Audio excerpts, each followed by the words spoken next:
Cuando el sol cae sobre Monclova, la ciudad parece dormir bajo una calma engañosa. Las luces de las fundiciones aún parpadean en la distancia, recordando que alguna vez este fue el corazón de acero del norte de México. Pero bajo esa superficie industrial y ese aire de progreso, se esconde una herida que nunca cerró del todo. Porque en Monclova el fantasma de los Zetas todavía respira, y su sombra se extiende mucho más allá de los años en que su imperio parecía haber colapsado. El primer paso para entender cómo el cártel del noreste logró resucitar esa herencia sangrienta es mirar atrás, hacia el momento en que todo comenzó a desmoronarse y a mutar. Durante la primera década del siglo XXI, los Zetas se consolidaron como una de las organizaciones criminales más violentas y disciplinadas del continente. Nacidos como el brazo armado del Cártel del Golfo, pronto se convirtieron en su propio monstruo. Exmilitares, entrenados en tácticas de combate y contrainteligencia, aplicaron métodos de guerra en las calles mexicanas.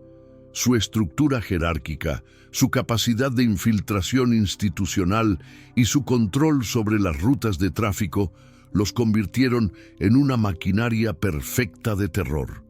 Monclova, por su posición geográfica estratégica, entre Saltillo, Piedras Negras y Nuevo Laredo, se transformó en un punto vital para sus operaciones. No solo era un corredor logístico, sino también una zona de refugio, de reclutamiento y de control territorial. La ciudad, conocida por su industria siderúrgica y su clase trabajadora, comenzó a experimentar una metamorfosis silenciosa. De pronto, en las calles se hablaba con cautela. Los empresarios empezaron a recibir llamadas anónimas. Los bares cerraban temprano. Las camionetas sin placas circulaban sin ser detenidas.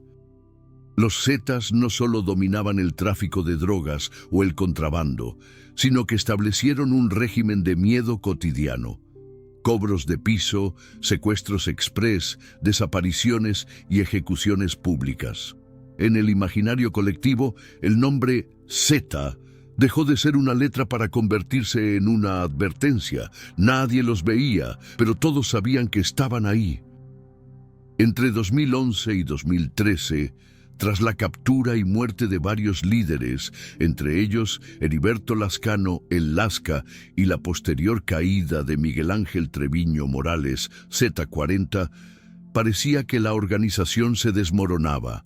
Los medios hablaban del fin de los Zetas, y las autoridades celebraban el éxito de su ofensiva militar.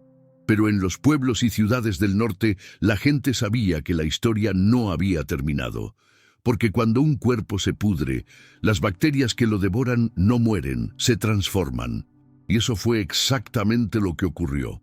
Las células Zetas se fragmentaron, se reagruparon bajo nuevas siglas, pero conservaron el mismo ADN.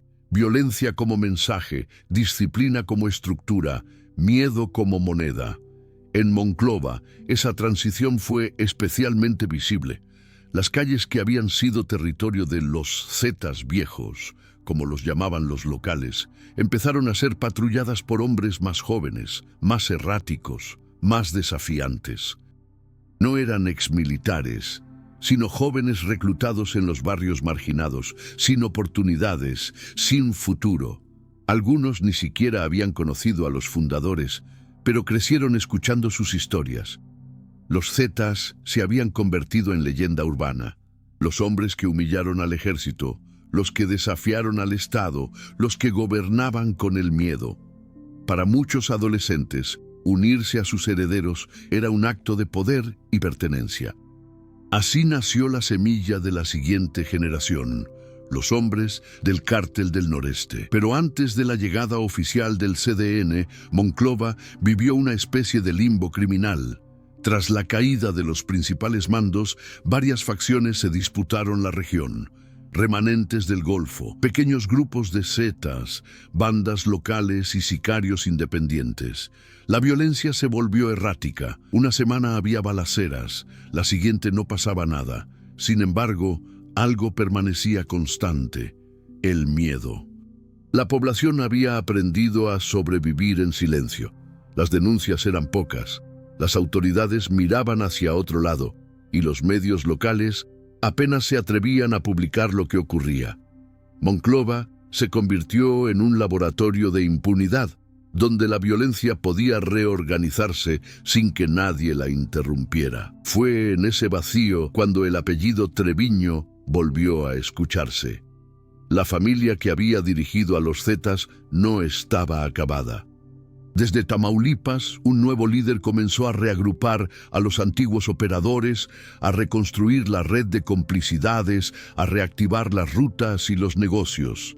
Su nombre era Juan Gerardo Treviño Chávez, alias El Huevo. Sobrino directo de los hermanos Treviño Morales, heredó no solo los contactos, sino la visión de poder absoluto.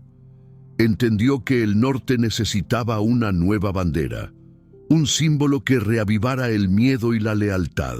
Así nació el Cártel del Noreste, con base en Nuevo Laredo, pero con un plan claro: recuperar todas las plazas históricas de los Zetas. Y entre esas plazas, Monclova era una joya imprescindible. Las señales del regreso fueron sutiles al principio. En 2015, los habitantes notaron que los retenes volvieron a aparecer en las carreteras que conectan Monclova con San Buenaventura y Castaños. Algunos comercios comenzaron a recibir amenazas veladas exigiendo colaboraciones mensuales. Los antiguos modos de operar de los Zetas regresaron, pero con un aire más impaciente, más salvaje. Ya no se trataba de construir un imperio, sino de demostrar que el imperio nunca había muerto. En los muros, los grafitis con las letras CDN empezaron a sustituir las viejas Z. Era un mensaje claro: el heredero había llegado. Los testigos recuerdan que durante esos años la tensión era palpable. El simple hecho de manejar de noche por la carretera a Monterrey podía ser una sentencia de muerte. Los convoyes del CDN se movían como sombras en camionetas negras, con hombres encapuchados y armas largas. Los rumores corrían más rápido que las balas, que habían regresado los Treviño, que el CDN tenía protección política, que estaban reclutando en las colonias del sur de la ciudad. Nadie lo confirmaba, pero todos lo sabían. En Monclova, el terror no necesitaba anuncios oficiales. Mientras tanto, las autoridades hablaban de coordinación regional, de avances en seguridad, de control territorial. Pero en los barrios obreros, en los talleres mecánicos y en los bares del centro, la gente hablaba de otra cosa: de las camionetas, de los desaparecidos, de los cobros, de los cuerpos abandonados. Era la misma historia que se había vivido una década antes, repitiéndose con nuevos nombres, pero con idénticos métodos. El ciclo se había cerrado. Los Zetas habían muerto en los comunicados, pero en la práctica seguían vivos, respirando bajo el nuevo rostro del CDN. Monclova se convirtió así en un símbolo del fracaso de la guerra contra el narco. Una ciudad que alguna vez representó el trabajo, la industria y la esperanza, terminó siendo escenario de un retorno anunciado, porque el terror, una vez que se instala en una comunidad, no desaparece con la caída de un capo. Se queda, muta, se hereda. Y en Monclova, esa herencia llevaba una marca indeleble. Los Zetas habían dejado algo más poderoso que su estructura: un modelo de control, de miedo y de impunidad. Y quienes heredaron ese modelo estaban listos para volver a levantar su bandera. El legado no murió, solo cambió de nombre. A mediados de la década de 2010, mientras los periódicos anunciaban el ocaso de los Zetas, en las sombras se gestaba algo nuevo. Una organización que no pretendía empezar de cero, sino retomar el legado de sangre y poder que había quedado suspendido en el aire del norte. Su nombre era el Cártel del Noreste, y aunque sus siglas eran distintas, su esencia era idéntica. Era el hijo directo de los Zetas, el eco de una estructura que se negaba a desaparecer. En Monclova, esa reaparición se sintió como un déjà vu. Las mismas tácticas, los mismos códigos de silencio, el mismo terror que ya había paralizado la ciudad años atrás. Pero esta vez, con un rostro más joven, más impaciente y aún más violento. El origen del CDN no puede entenderse sin mirar al apellido Treviño. Cuando Miguel Ángel Treviño Morales, el temido Z40, fue capturado en 2013, muchos pensaron que el linaje había terminado. Pero su sobrino, Juan Gerardo Treviño Chávez, conocido como El Huevo, demostró que la familia todavía tenía influencia, contactos y hombres dispuestos a matar por ellos. Criado en Nuevo Laredo, El Huevo había crecido entre historias de poder y guerra. Observó cómo su tío convirtió a los Zetas en una maquinaria paramilitar y aprendió la lección más importante. En el norte, la lealtad se compra con miedo, no con dinero. Así que cuando los fragmentos del antiguo imperio quedaron huérfanos, él los reunió bajo una nueva bandera. El Cártel del Noreste nació con una misión clara: recuperar las plazas perdidas y demostrar que el reinado de los Treviño no había terminado. El punto de partida fue Nuevo Laredo, el corazón de las rutas hacia Texas, pero pronto la mirada se extendió hacia Coahuila, especialmente Monclova, por su posición estratégica. Las rutas de armas, combustible y drogas que pasaban por esa región eran esenciales para el resurgimiento del cartel. A diferencia de otras organizaciones que apostaban por acuerdos o alianzas, el CDN decidió imponer su dominio con la brutalidad como sello. Su discurso interno era simple: no somos un nuevo grupo, somos los verdaderos Zetas. En sus filas, muchos veteranos que habían servido bajo el Lasca o Z40 regresaron, mientras que una nueva generación de jóvenes, más impulsivos y menos disciplinados, entraba en escena. Era una mezcla explosiva, experiencia militar combinada con hambre de poder. En Monclova, los primeros indicios del resurgimiento pasaron casi desapercibidos. Al principio eran simples rumores, hombres armados que se movían en convoyes de madrugada, patrullas locales que no salían de sus cuarteles, empresarios que preferían callar.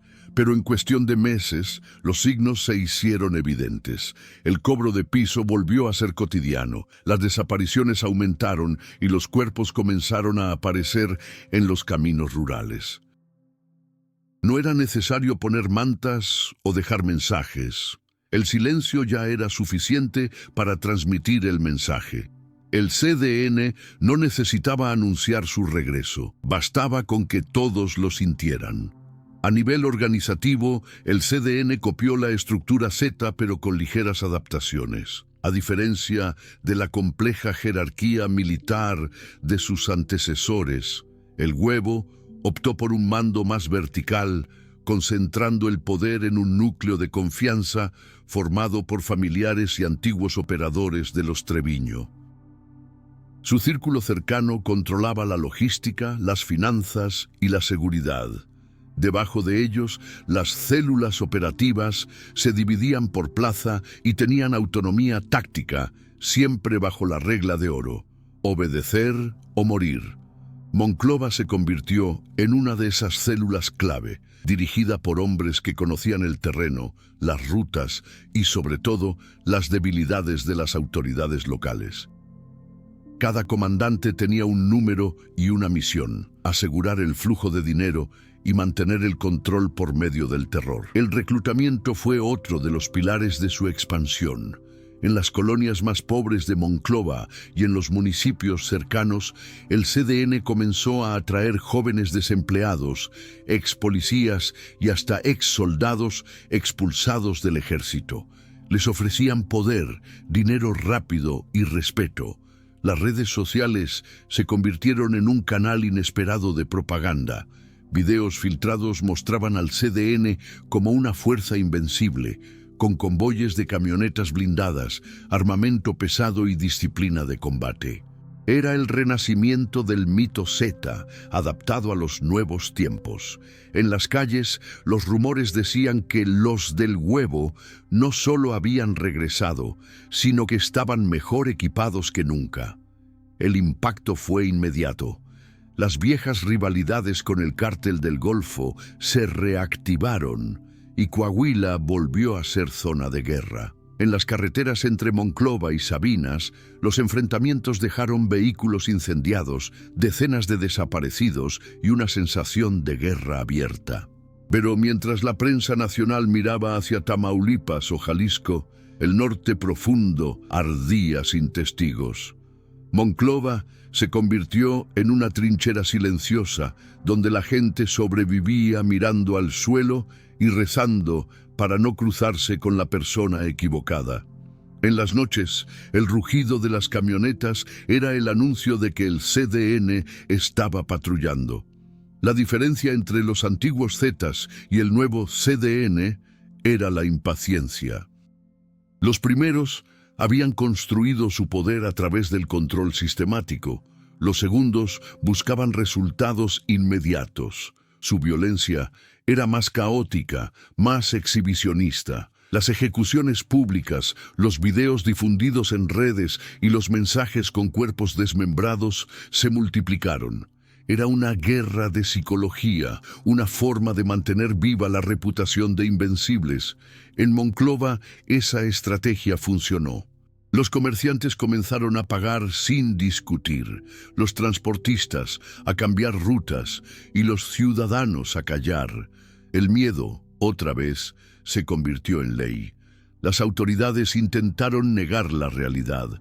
El gobierno estatal hablaba de focos aislados y bandas desarticuladas. Pero la población sabía que el control era total. Muchos policías municipales estaban bajo amenaza o directamente en nómina del CDN. Los comandantes locales, incapaces de enfrentarlos, optaban por el silencio. Las fuerzas federales hacían patrullajes esporádicos, sin resultados visibles. En el fondo, todos sabían que el CDN estaba consolidando su poder con la misma estrategia de sus predecesores: infiltración, intimidación y dominio psicológico. La diferencia era que ahora la brutalidad se duplicaba, como si quisieran borrar cualquier duda sobre su supremacía. Monclova, que alguna vez fue símbolo del progreso industrial del norte, se convirtió en el espejo de la decadencia. Las fábricas seguían funcionando, pero el miedo recorría sus pasillos. Los obreros hablaban en voz baja, los empresarios viajaban con escoltas o directamente emigraban. El crimen organizado había dejado de ser una amenaza externa. Se había convertido en parte del paisaje cotidiano. En cada esquina, en cada transacción, en cada silencio, el CDN estaba presente. No necesitaba mostrar sus armas, bastaba con su reputación. Era la nueva etapa del terror Z, con otro nombre, con otra bandera, pero con la misma sangre corriendo por sus venas. Así, Monclova volvió a caer en la espiral de violencia que creía haber superado. El cártel del noreste no solo había rescatado la herencia de los Zetas, sino que la había llevado más allá, con menos estrategia, pero con una ferocidad multiplicada. Para los habitantes, la historia se repetía, pero esta vez sin la esperanza de un final. Porque cuando el terror se hereda, no se extingue, se perfecciona. Y el CDN había nacido precisamente para eso, para recordar que en el norte de México, la guerra nunca terminó, solo cambió de uniforme. Cuando la oscuridad cae sobre Monclova, las luces de la siderúrgica aún iluminan el horizonte, como si intentaran recordar lo que alguna vez fue una ciudad orgullosa de su trabajo y su industria. Pero esa misma luz también revela las sombras. Calles vacías, patrullas que ya no patrullan y familias que aprenden a vivir sin hacer ruido.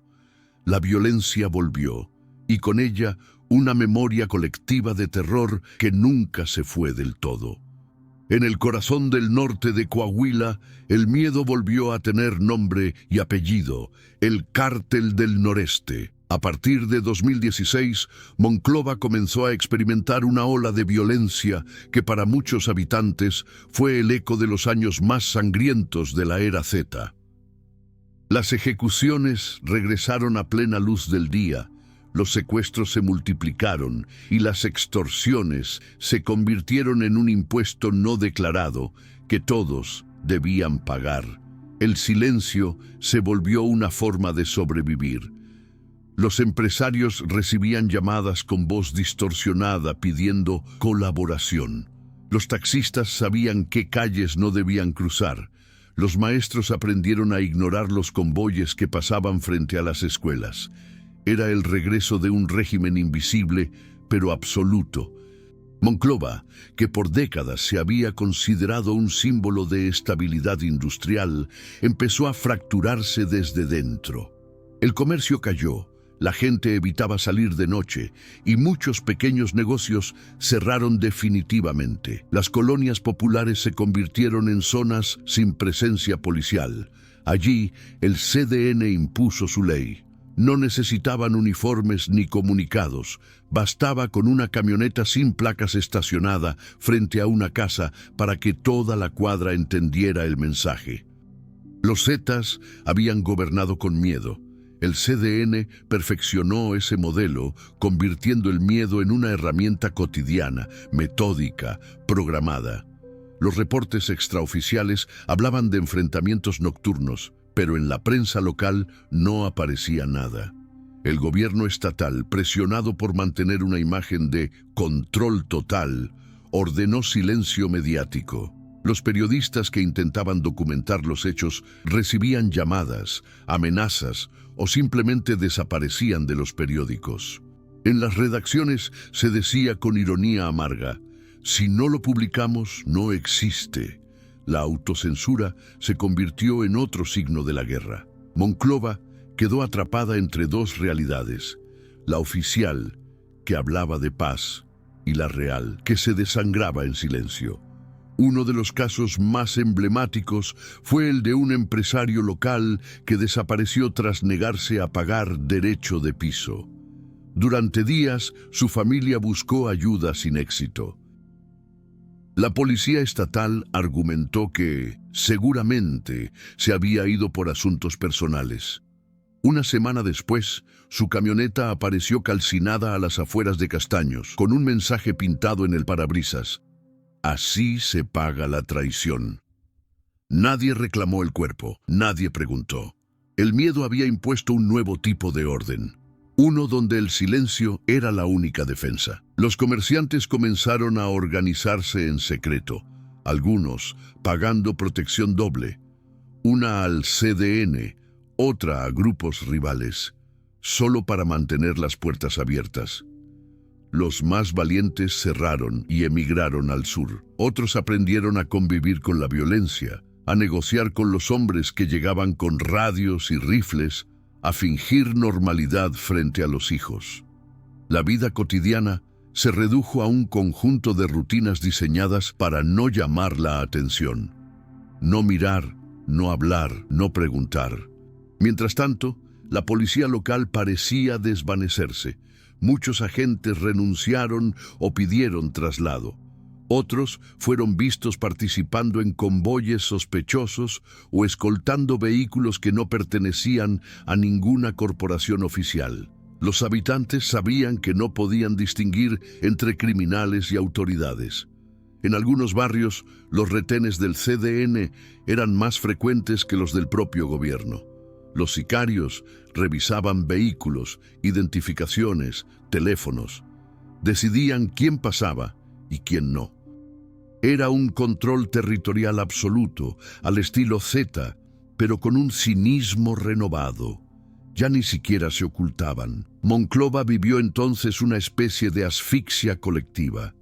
Los medios nacionales no hablaban de la ciudad, las autoridades minimizaban la situación, y los ciudadanos comenzaron a acostumbrarse al horror. El CDN utilizó una estrategia conocida como presencia psicológica.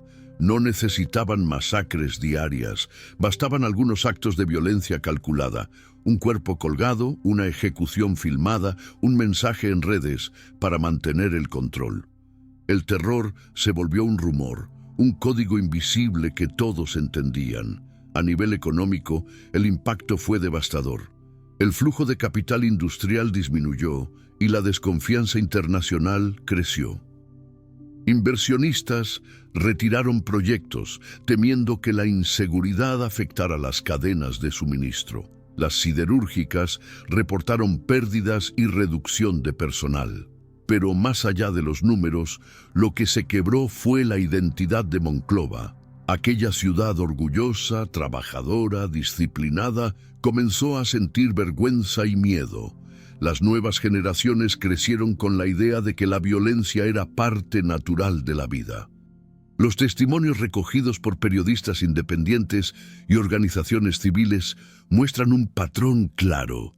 El CDN no solo controla el tráfico de drogas, sino también la vida diaria. Deciden quién puede abrir un negocio, quién puede transportar materiales, quién puede salir de la ciudad. En algunos casos, incluso imponen toques de queda informales. Los vecinos lo saben. Cuando los convoyes salen, es mejor apagar las luces y esperar en silencio. En una ciudad donde el sonido del acero alguna vez significó progreso, ahora el sonido que domina las noches es el de los motores y los disparos. El gobierno intentó reaccionar con operativos esporádicos, pero la respuesta fue siempre la misma. Enfrentamientos fugaces, comunicados ambiguos y un retorno inmediato al statu quo. Cada operativo era seguido por una nueva ola de violencia. El CDN entendió que el Estado no tenía capacidad ni voluntad para erradicarlos, y esa certeza se convirtió en su mayor arma. No necesitaban conquistar Monclova, ya la tenían rendida. Los pocos activistas que se atrevieron a denunciar desaparecieron o huyeron del Estado. Los colectivos de búsqueda se enfrentaron a amenazas constantes, obligados a suspender sus labores. Las madres que buscaban a sus hijos desaparecidos sabían que los podían encontrar, pero que hacerlo significaba firmar su sentencia. En ese contexto, el miedo dejó de ser una emoción. Se transformó en una institución. Los habitantes de Monclova aprendieron a coexistir con la guerra.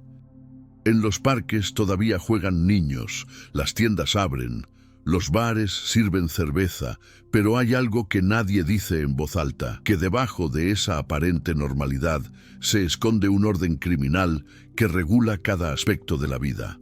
Un orden heredado de los Zetas, perfeccionado por el CDN y sostenido por la indiferencia del poder. Así, Monclova volvió a convertirse en una ciudad sitiada, no por tanques ni ejércitos, sino por la resignación.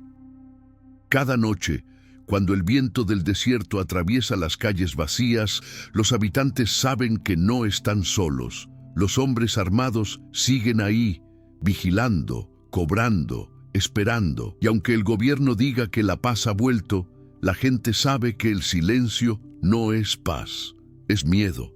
El mismo miedo que los Zetas sembraron y que el cártel del noreste ha hecho florecer de nuevo. El resurgir del miedo en Monclova no fue una coincidencia ni una consecuencia inevitable del pasado. Fue el resultado de una herencia cuidadosamente conservada.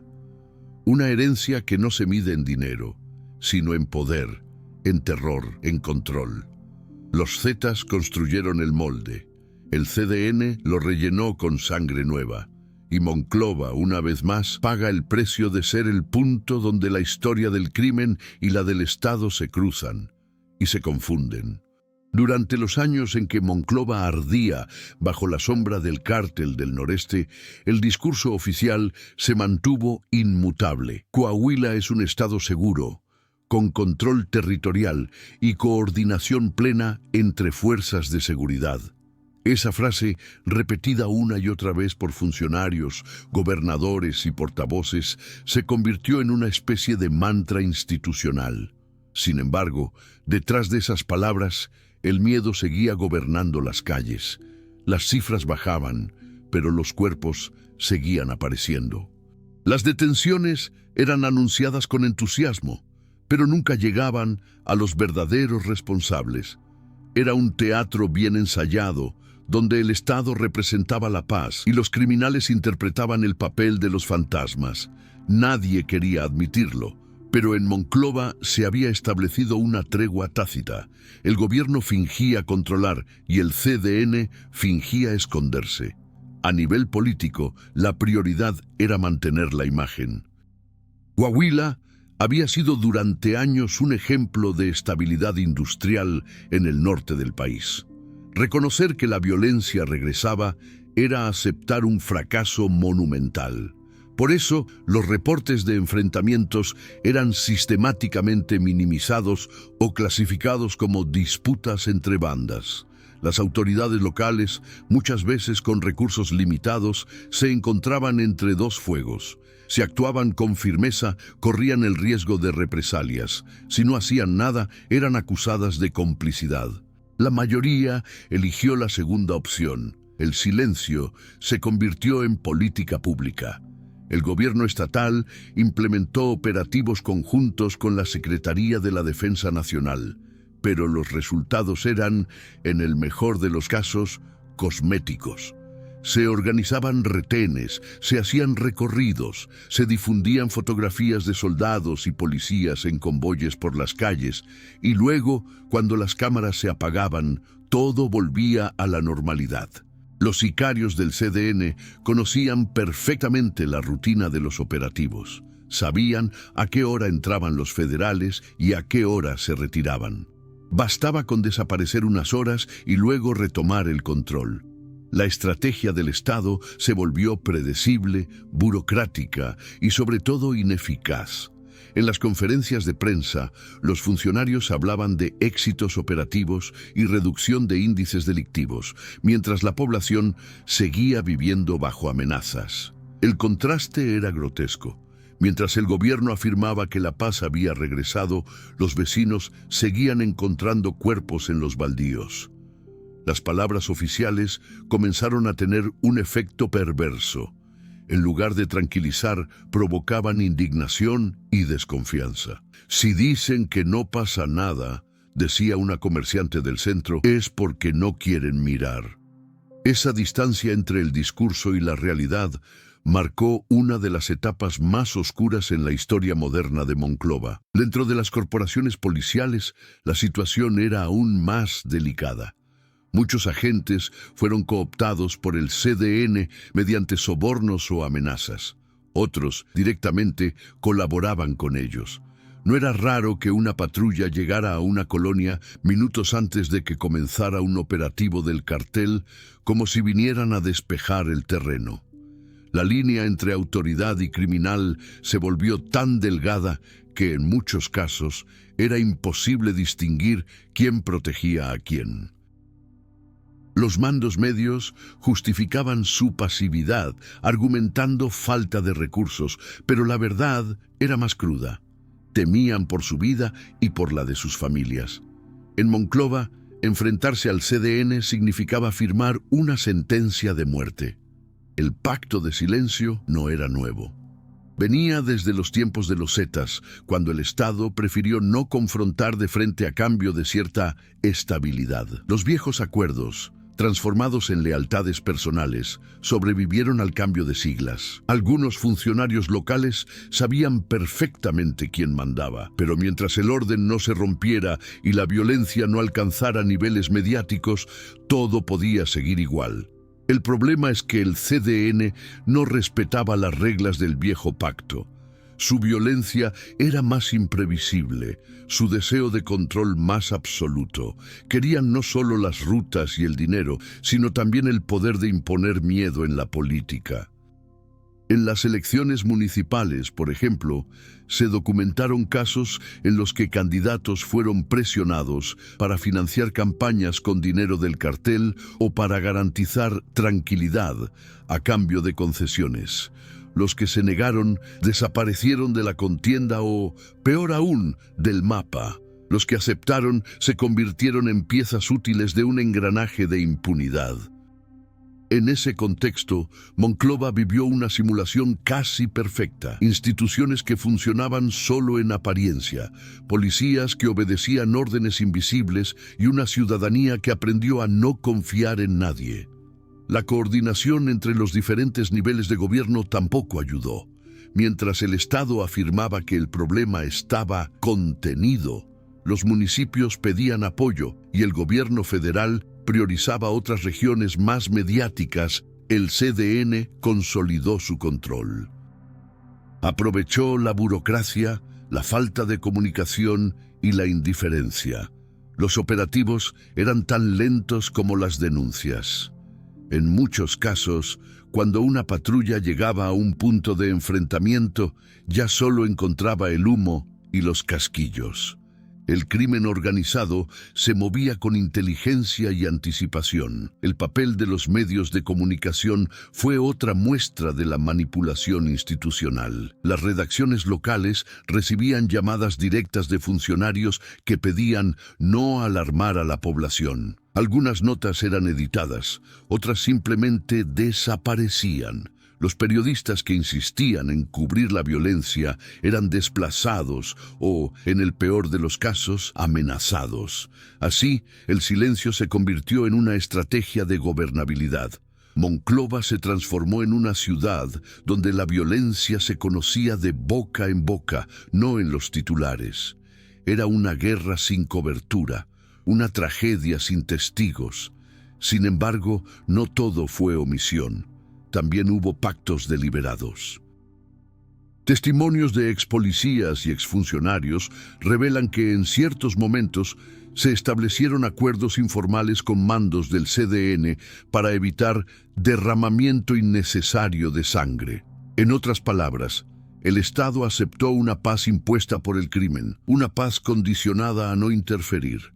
A cambio, los criminales se comprometían a mantener un perfil bajo. Pero esa tregua no duró mucho. La naturaleza del CDN, más impulsiva y menos política que la de los Zetas originales, rompió pronto cualquier equilibrio. Cuando un grupo de sicarios asesinó a 2 agentes municipales en 2018, el pacto se hizo añicos. Desde entonces, la ciudad entró en un ciclo de represalias que dejó decenas de muertos y un mensaje claro: ya no había negociación posible. A partir de entonces, el gobierno endureció su discurso, pero no su estrategia. Se anunciaron más operativos, más patrullas, más coordinación, pero en la práctica, la presencia del Estado seguía siendo débil. El poder del CDN no se medía solo en armas, sino en control psicológico. Sabían que podían actuar sin consecuencias. Las denuncias ciudadanas no prosperaban, los ministerios públicos rechazaban casos por falta de pruebas, y los familiares de las víctimas eran tratados como inconvenientes. El aparato judicial, saturado y temeroso, se volvió cómplice por omisión. En los cafés de Monclova todavía se escuchan conversaciones en voz baja sobre lo que todos saben y nadie puede decir. Los nombres de los comandantes que trabajan para el cartel, los empresarios que pagan, los políticos que negocian, todos lo saben, pero todos callan. Esa es la gran victoria del CDN, haber convertido el miedo en una herramienta política. No necesitan gobernar desde un palacio, les basta con saber que el poder legítimo ya no controla nada. Monclova, bajo la mirada de sus autoridades, se convirtió en un espejismo de paz. El Estado, en lugar de proteger, aprendió a simular. Y mientras los funcionarios celebraban sus índices de seguridad, los ciudadanos seguían contando las balas por las noches. Porque en Coahuila, la guerra no se libra en los campos de batalla, sino en los pasillos del poder, donde el silencio vale más que la verdad. El resultado fue una ciudad fragmentada, donde la ley existe solo en papel y la justicia se compra o se teme. El CDN no solo heredó el territorio de los Zetas, sino también su relación con el Estado. Una relación basada en la conveniencia, en la mentira y en la corrupción. Así, Monclova quedó atrapada en un ciclo infinito de simulacros, donde cada operativo, cada comunicado, cada conferencia de prensa no busca resolver el problema, sino perpetuar la ilusión de que el Estado todavía manda. Pero en las calles todos saben la verdad. El que manda no usa uniforme, y la verdadera autoridad no da ruedas de prensa. Impone su ley desde la oscuridad. Monclova, antaño símbolo del progreso industrial del norte de México, terminó atrapada en un sistema económico paralelo que no aparece en los informes financieros ni en las estadísticas gubernamentales. La economía del miedo. Una estructura invisible, controlada con precisión quirúrgica por el Cártel del Noreste, donde cada peso que circula pasa, directa o indirectamente, por las manos del crimen organizado. El miedo se convirtió en moneda y la violencia en un impuesto. En este escenario, la extorsión no fue una actividad criminal más. Se volvió el núcleo financiero y psicológico del poder del CDN sobre la población. Todo comenzó con lo que los viejos empresarios llaman el regreso del cobro de piso. No era una práctica nueva, ya los Zetas lo habían instaurado una década atrás, pero el CDN la transformó en un sistema estable y casi burocrático. Los hombres del cartel se presentaban ante los negocios no con amenazas inmediatas, sino con advertencias disfrazadas de cortesía. Venimos a garantizar que nada les pase. Lo decían con voz calmada, con una sonrisa, dejando sobre el mostrador un número telefónico y una promesa. Si nos apoyan, todo estará tranquilo. En cuestión de semanas, los comerciantes entendían el mensaje. Quien pagaba, vivía. Quien no, desaparecía. Las cantidades variaban según el tamaño del negocio, desde unos cientos de pesos semanales en las tiendas de barrio hasta miles en los talleres, bares, restaurantes y transportistas. Los pagos se hacían en efectivo, sin intermediarios. En algunos casos, los cobradores regresaban el mismo día del mes a la misma hora, con una puntualidad casi administrativa. Monclova empezó a vivir bajo un calendario de miedo. Los dueños de pequeños comercios hablaban entre ellos en voz baja, intentando adivinar si los otros también estaban pagando. Nadie lo decía abiertamente. Confesarlo era peligroso. Una palabra maldicha podía costar la vida. El CDN entendió algo que pocos gobiernos comprendieron. El miedo es más rentable que la droga. La extorsión no requería grandes operativos, ni rutas internacionales, ni riesgos de frontera. Solo necesitaba presencia, control y reputación. En pocas palabras, dominio psicológico. A través del cobro de piso, el cartel logró financiar su expansión sin atraer demasiada atención. Las autoridades podían decomisar cargamentos, detener sicarios o cerrar bares, pero no podían detener el miedo. Y el miedo en Monclova era la economía más estable de todas. Con el tiempo, la red de extorsión se sofisticó. Ya no eran solo negocios. El CDN comenzó a infiltrar el transporte público, las rutas de carga, los sindicatos y hasta el sector energético. En las carreteras que conectan Monclova con Sabinas o Nueva Rosita, los choferes debían pagar cuotas para circular sin ser detenidos en retenes clandestinos. Algunos transportistas pagaban doble, una vez al cartel, otra a la policía, que fingía protegerlos. En los pozos de combustible, los trabajadores sabían que parte del dinero que cobraban por el robo de gasolina iba a parar a los bolsillos del CDN. En las minas y fundiciones, los capataces recibían órdenes anónimas sobre qué camiones podían salir y cuáles debían retrasarse.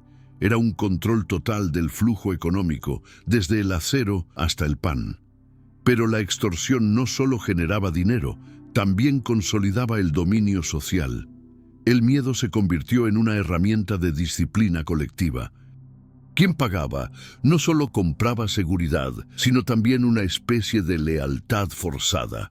Los miembros del CDN se presentaban como protectores del pueblo, especialmente en las colonias más pobres, donde repartían despensas o pagaban medicinas para ganarse simpatía. En un país donde el Estado rara vez aparece, el crimen organizado aprendió a ocupar su lugar. Ellos ayudan más que el gobierno, dicen algunos vecinos con resignación. Esa ambigüedad entre miedo y dependencia es la esencia del control social del CDN. El impacto psicológico fue devastador. Las víctimas comenzaron a normalizar la extorsión como parte de la vida. Algunos empresarios incluían el pago en sus gastos fijos, igual que la electricidad o el agua. Los empleados sabían que no debían preguntar por esos sobres que salían cada mes. La costumbre se transformó en aceptación. Y cuando el miedo se convierte en rutina, el poder se vuelve absoluto. En paralelo, la propaganda del CDN reforzaba su dominio. Cada acto violento tenía un propósito comunicativo. Los cuerpos abandonados en las carreteras o los mensajes pintados en muros no eran simples advertencias, eran recordatorios de que resistirse era inútil. Así cobran los que no pagan, decían los rumores, y bastaba esa frase para que nadie se atreviera a cuestionar nada. En los barrios obreros, los jóvenes veían en el cartel no solo una fuente de terror, sino también de oportunidad. Muchos, cansados de vivir bajo amenaza, decidieron unirse a sus filas. No por ideología, sino por supervivencia. Era mejor estar dentro que ser víctima. Esa lógica perversa convirtió al CDN en una institución paralela. Controlaban la seguridad, la economía y hasta la narrativa social. El Estado había desaparecido del mapa cotidiano. Los policías patrullaban sin convicción.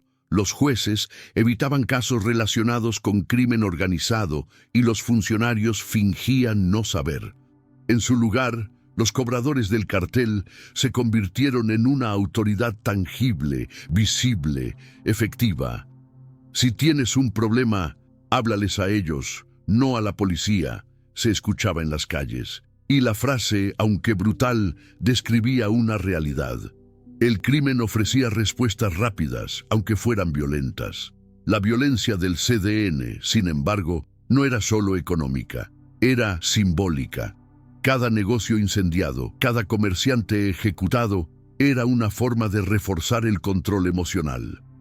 Los psicólogos locales describen este fenómeno como una economía de trauma, una sociedad que produce, consume y obedece bajo el estrés constante del miedo. En Monclova, ese trauma colectivo se volvió parte del paisaje. La gente trabaja, compra, paga, sonríe, pero siempre con una tensión latente, una mirada sobre el hombro, una desconfianza automática. Los intentos del Estado por romper esa red fueron torpes y tardíos. En 2019 se anunció un operativo de combate a la extorsión, pero resultó ser otra simulación. Se detuvo a algunos cobradores menores, pero los líderes siguieron libres. Los ciudadanos, acostumbrados a la impunidad, entendieron el mensaje. Nada cambiaría. Y cuando nada cambia, el miedo se perpetúa. Hoy, Monclova vive bajo una doble economía, la oficial, que produce acero, cemento y energía, y la oculta, que produce miedo, silencio y obediencia. En los balances financieros no hay registros del impuesto del terror, pero todos lo pagan. Algunos con dinero, otros con su vida, otros con su silencio. Y ese silencio es, quizás, la forma más eficiente de control social que el CDN ha heredado de los Zetas. El miedo, en Monclova, no es un estado emocional, es una institución. Una que regula comportamientos, determina precios, dicta horarios y define quién puede prosperar y quién no. Los Zetas lo inventaron. El Cártel del Noreste lo perfeccionó. Y mientras el Estado continúa midiendo la seguridad con números, el verdadero poder se sigue midiendo con susurros. En las calles de Monclova, todos saben que el precio de la tranquilidad ya está fijado y que el que no lo paga simplemente desaparece. Cuando uno recorre las calles de Monclova al amanecer, el aire parece pesado, cargado de un silencio que no es calma, sino resignación. Las luces de las fábricas aún parpadean en el horizonte, como recordando que aquí, alguna vez, la productividad fue sinónimo de orgullo. Pero hoy, ese brillo metálico solo ilumina un paisaje fracturado, un espejo roto del norte mexicano. Monclova, la ciudad que alguna vez fue símbolo de progreso industrial, es ahora reflejo de un país donde el crimen no solo sobrevivió a su persecución, sino que aprendió a adaptarse, a mutar, a volverse parte del sistema. El Cártel del Noreste logró lo que muchos consideraban imposible: mantener viva la herencia de los Zetas, incluso después de la captura de su líder, Juan Gerardo Treviño Chávez, el Huevo, en 2022. Su detención fue presentada por el gobierno mexicano como un triunfo histórico. Helicópteros sobrevolaron las calles de Nuevo Laredo. Los comunicados oficiales hablaban de golpe contundente al crimen organizado y los titulares celebraban el fin del CDN. Pero en Monclova, donde la gente había aprendido a no creer en las promesas del poder, la reacción fue distinta. Nadie celebró.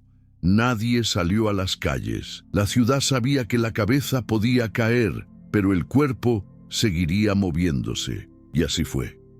Tras la extradición de El Huevo a Estados Unidos, el CDN no se desmoronó. Por el contrario, se reestructuró. Nuevas figuras emergieron desde la segunda línea.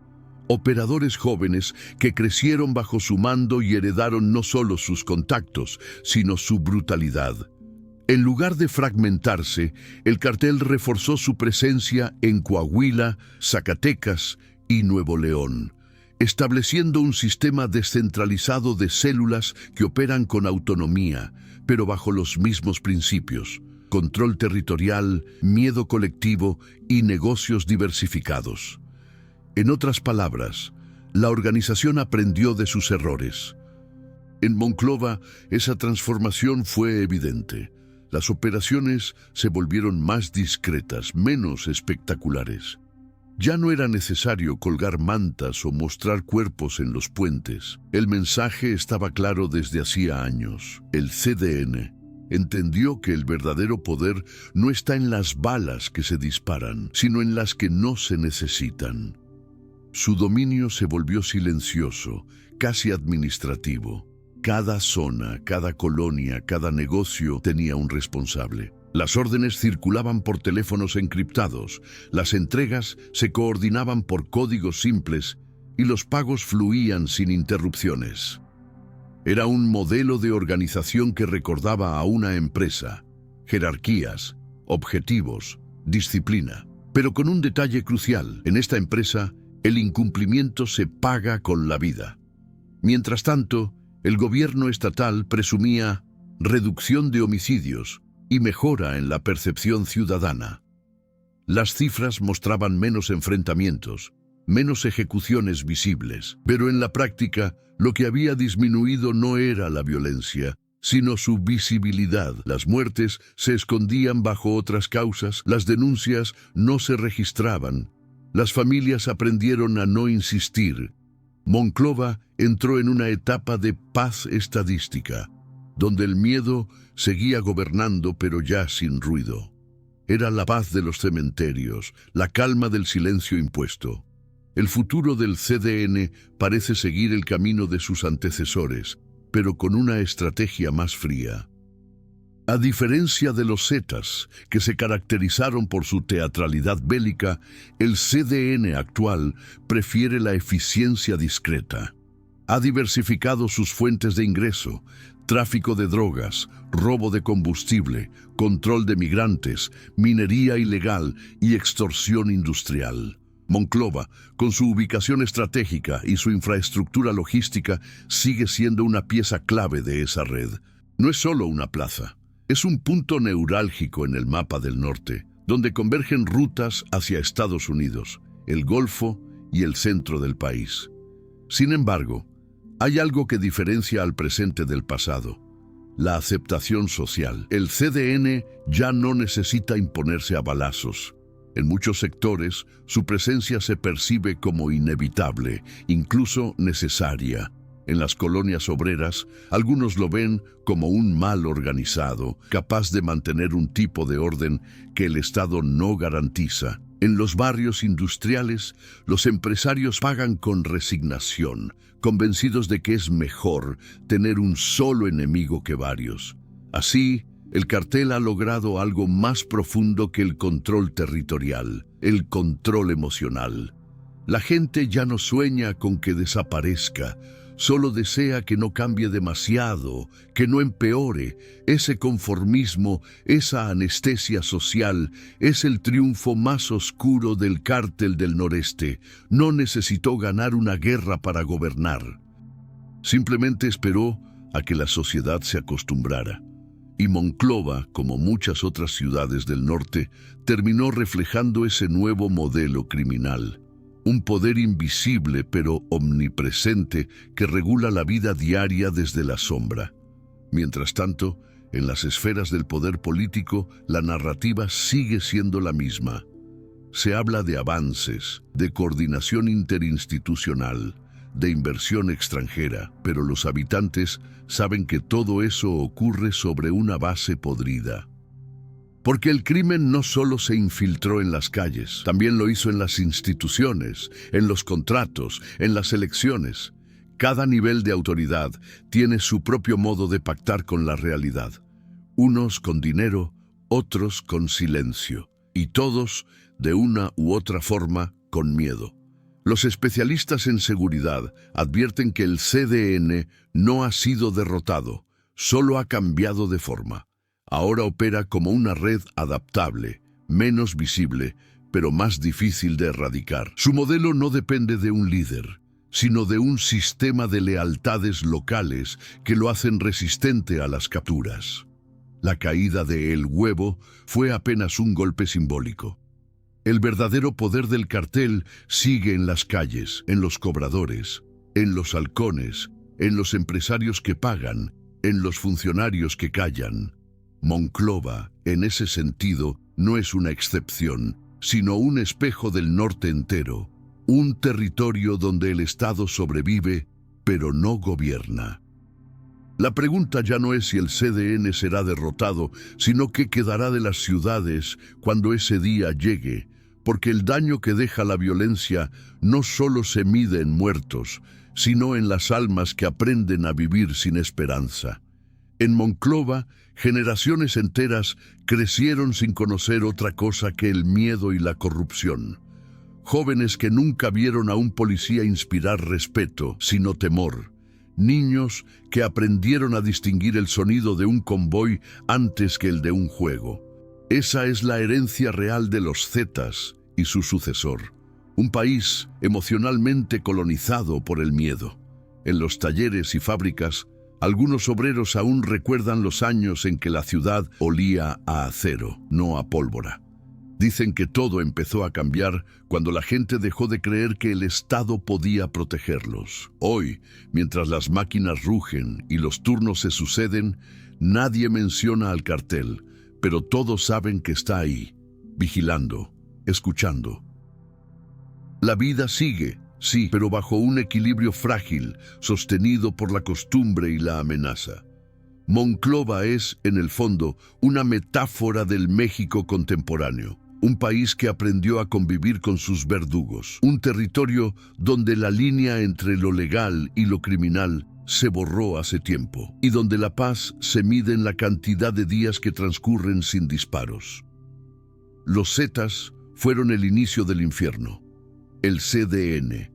Su continuación más refinada. Y mientras el Estado sigue celebrando victorias temporales, el miedo permanece, sólido, inmutable, como el acero que alguna vez definió a esta ciudad. Porque en Monclova, el futuro no se construye con máquinas ni con leyes. Se construye con silencio, y ese silencio, en el norte de México, es el sonido más fuerte de todos. Monclova ya no es solo una ciudad, es el reflejo de un país donde el miedo se volvió sistema. Los Zetas cayeron, pero su herencia sigue viva en cada silencio, en cada negocio que paga por existir. Si esta historia te estremeció, Suscríbete y acompáñanos en este viaje por las verdades que el poder intenta ocultar. Cada semana revelamos una nueva pieza del mapa del crimen en México, porque solo conociendo la historia completa podremos romper el ciclo. Historias reveladas. La verdad siempre tiene eco.